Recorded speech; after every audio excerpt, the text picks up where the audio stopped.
lihat nggak Ibrahimovic sepanjang pertandingan ngapain? Tepuk tangan.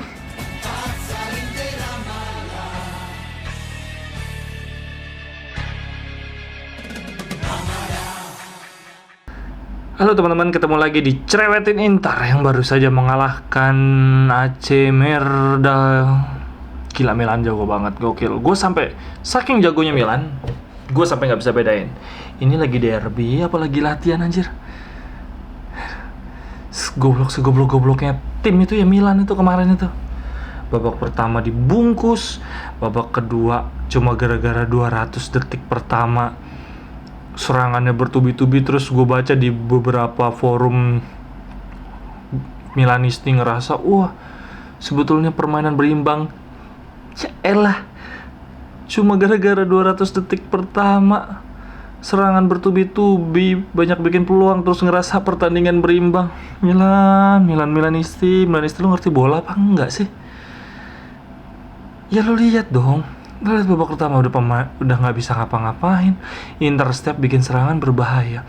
Babak kedua ya yang pengen jadi bintang kan nggak cuma Lautaro, Lukaku, Barella.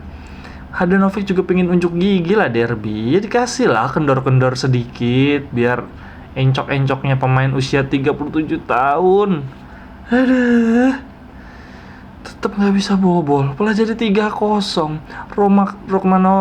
Romagnoli kapten kok kayak gitu dipilih ya.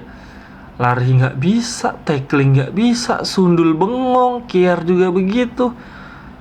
Kok bisa sih ada orang suka Milan kok nggak habis pikir itu loh. Terus pembelaannya ntar ya di akhir Cerewetin Inter gue mau baca nih yang di Kaskus. Waduh, kocak-kocak banget. Walaupun nggak semuanya sih, ada juga yang fair mengaku bahwa ya udah kalah.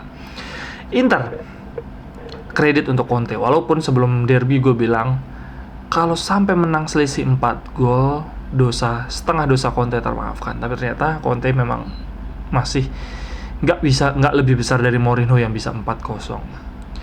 Komentatornya sampai ngomong 20 years ago Milan menang 6-0. Udah nggak ada nih, di grup nih masih ada nih di sosial media yang ngebahas menang 6-0. Please deh Milanisti, 6-0 itu zaman kapan? 20 tahun lalu. Dan lo tahu itu zaman-zamannya mafia, zaman-zamannya pengaturan skor. Lo masih aja lo bangga-banggain. Astagfirullah. Kredit selain untuk Conte yang tetap percaya sama Skriniar, sama Perisic, sama Eriksen. Ini udah luar biasa banget. Selain untuk Conte-nya yang kita kasih kredit, begitu juga pemain-pemainnya. Skriniar sejak awal musim menunjukkan bahwa musim lalu emang dia adaptasi. Perisic, Eriksen lebih lambat, tapi buktinya bisa-bisa aja. Perisic bro, 2 kali dia ini back to back. Kemarin lawan Lazio dia ngebungkus Lazari. Sekarang Calabria sama Sam Lakers. Gila. Sayang banget kita nggak lolos Copa gara-gara Juve. Eriksen, lihat nggak pas golnya Lautaro yang kedua? Begitu dapat umpan dari Hakimi, first touch-nya si Eriksen agak kasar, yang second touch-nya mulus banget, terus dia gerakin tangan gitu ke kanan, nyuruh Lautaro gerak ke kanan biar nggak sejajar, biar larinya nggak segaris sama Perisic. Terus dia ngumpan ke Perisic umpan datar, umpan tarik, finishing Lautaro. Gokil. Golnya Lukaku lebih parah lagi. Romagnoli, elah, itu apa? Itali kok masih pakai Romagnoli itu loh. Udah mending Bonucci, Bastoni kalau pakai 4 back, atau Bastoni Acerbi atau Acerbi Chiellini, itu masih mending lah kalau mencari pengalaman. Tapi Romagnoli, aduh, Theo Hernandez, aduh. Hakimi, gol keduanya Inter tuh gara-gara Hakimi juga. Siapa sih Milan tuh, siapa sih pemainnya?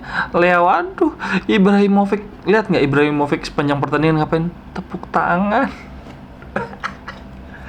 Aduh, sampahnya klub.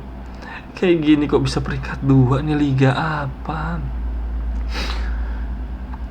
Inter menang derby melawan klub peringkat 2, 3 gol tanpa balas. Massive win. Ini luar biasa.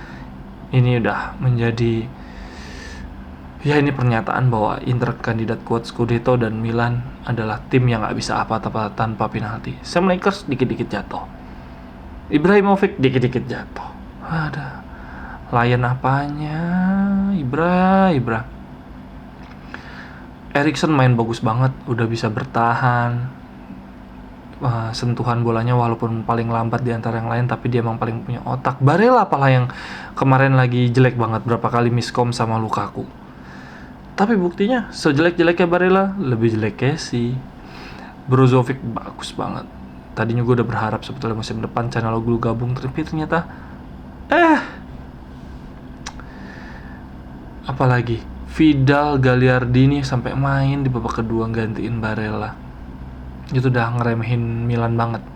Yang Darmian main, itu udah ngeremehin Milan banget. Kita nurunin pemain-pemain yang kalau lagi lawan tim kuat, Inter tuh nggak ganti pemain. Barella tuh nggak bakal diganti, Hakimi nggak bakal diganti, Lukaku umpannya gokil, bulldozer banget. Dah lah, ini udah seperfect-perfectnya pertandingan. Bertahannya solid walaupun sempat miskom. Conte ball kaki ke kaki, umpan diagonal, itunya jalan banget. Milan nggak bisa apa-apa. Oke, sekarang gue mau baca komen-komennya anak Milanisti di Kaskus nih. Ini gue paling kocak nih, gue share nih video-video kayak gini nih biasanya. Ini gue yang terbaru nih, hari ini 24/8. Ada namanya Irfanov. Masih asik bahas kekalahan sama Merda ya. Aneh juga kesel sih karena kalah sama Merda, cuma ya udah tinggal balik lagi ke Milan ya, mau introspeksi apa enggak. Ini dia yang fans yang nggak buta mata. Ada cumi goreng tepung, bener juga. Kalau Padre Botak dibilang miskin taktik sih enggak juga. Dulu main 4-3-3 ball position dengan Hakan sebagai wide playmaker. Oh, dia bahas taktik. Dan rasanya saat ini Doi malah kelihatan lagi nyoba taktik. Mana ya, gue tuh kayak kemarin sebetulnya ada yang lagi Bodzilla. Entah kenapa dengan Pioli skuad kena badai cedera hasilnya bagus, hampir sehat semua pala ambiar. Ini ada nih Hoka Geno 7. Ini juga tumben nih waras-warasnya anak Kaskus. Lihat perbandingan leg 1 dan leg 2 ini memang kita nggak bisa ngantongin Barella, Lautaro, Lukaku. Padahal pas leg 1 Mr. Presiden untuk jaga dan Theo juga stay di belakang. Agak ribet juga pas gol kedua, apalagi fast counter dan langsung masuk. Kalau bisa diblok lumayan naikin moral. Apalagi ya, tadi lucu-lucu.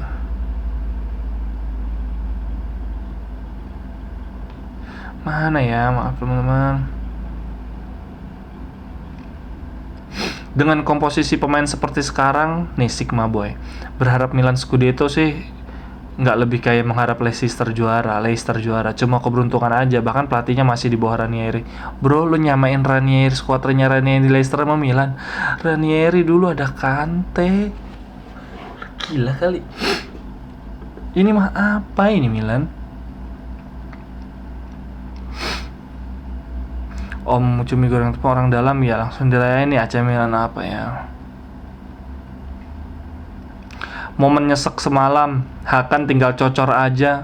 Engkong juga sih pakai rada delay jadi nggak keburu. Ini yang ada yang bilang cumi goreng tepung lagi. Sedikit opini, Tonali mainnya mulai cair dan berkembang apa? Cuman satu tendangan yang ditepis Handanovic, sisanya kan nggak dapet main apa-apa. Ada yang bilang pantas mainnya ogah-ogahan, performa kapten masih stagnan, ternyata gara-gara nego gaji. Mana ada kapten main jelek gara-gara gaji, emangnya Cardi doang kayak gitu.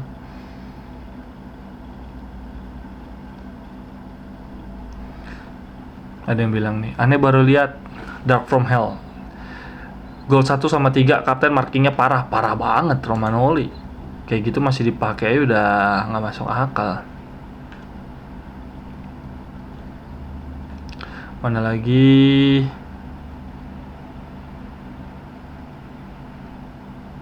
Ada nih Enan. Dari awal sih gue udah cukup was-was. Pas sebelumnya Eriksen udah mulai nyetel di Inter. Bahkan peran Barella jadi mengecil. Betul. Ini keren nih anak Milan nih. Peran Barella jadi mengecil.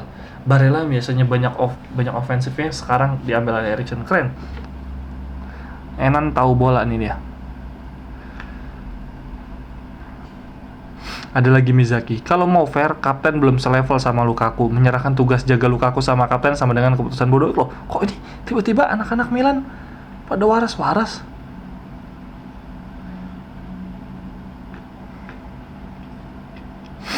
Mana lagi ya?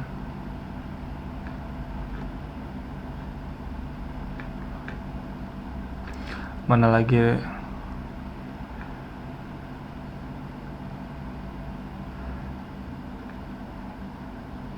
Setuju sama di atas nih Richmond. Kalau mau ledek-ledekan ada tempatnya di Spectre, bukan ngeflame di mabes orang lain. Aneh Kaskuser suka baca info dan kasih pendapat, jadi risih kalau banyak ledek-ledekan kayak gini di mabes. Ini apa nih? Gue banyak nge-share video gue di Mabes Milan. Lah kan gak ngeledek, ngasih ulasan. Kenapa sih kok? Ya emangnya nabi ya? Nggak boleh dikritik apa gimana?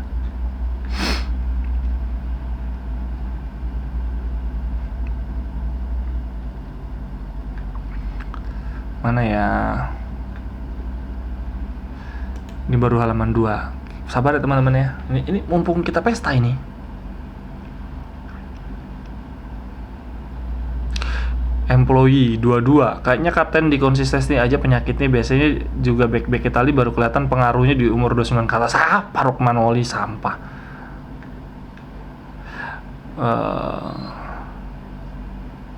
Bukan di sini doang kok yang ngeblame ke kapten, malah di Twitter jadi trending. Nyesek emang kalau kalah, tapi tetap dibanding tahun sebelumnya, tahun ini paling mending.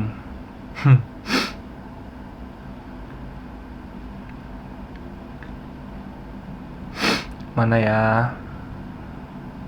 Ada lagi Ejaku. Sesuai prediksi nih, mental kita emang udah kalah duluan. Kalau mau begini terus, opsinya ganti taktik, ganti pelatih. Pasti ganti klub, bro. Milan nih bagusnya jadi ormas aja udah. Nih, far fight.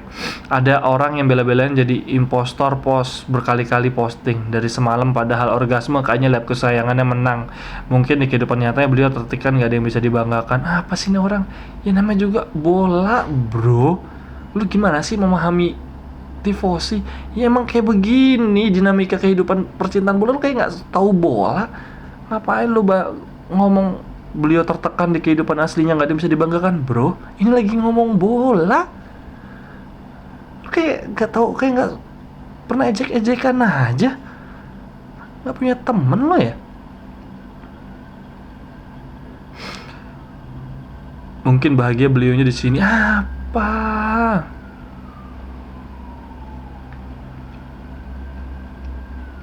Nih Pak Raden 24. Kalau feeling aneh nggak enak soalnya lihat Liverpool juga sama, awal-awal dewa, pertengahan musim habis BBM. Betul Milan kehabisan BBM, gue juga udah duga dari awal.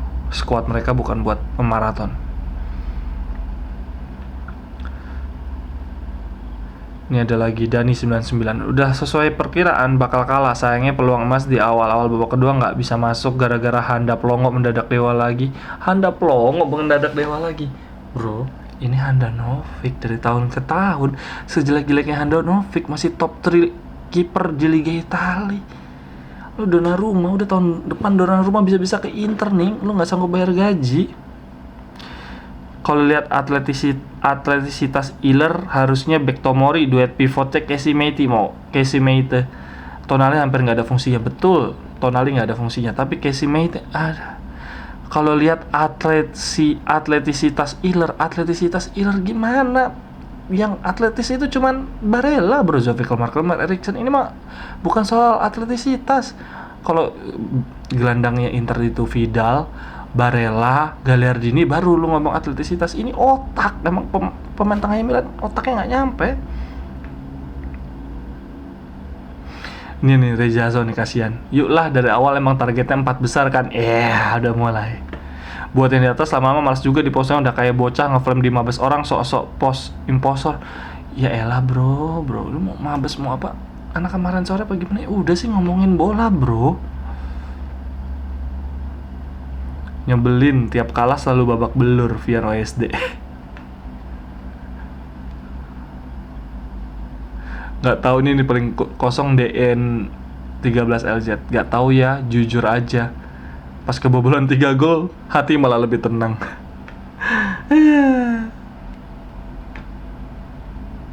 Udah lah teman-teman. Kasihan. Untuk teman-teman Milan, tetap semangat. Perjalanan masih jauh. Milan masih bisa kok ngerebut tiket Liga Eropa. Ya peringkat 6-7 nggak mustahil lah. Terus di Europa League ya silahkan melaju sejauh-jauhnya. Paling juga antar ujung-ujungnya kalah sama Tottenham, masih ada di situ. Masih banyak klub-klub bagus. Jadi saran gua mendingan tobat.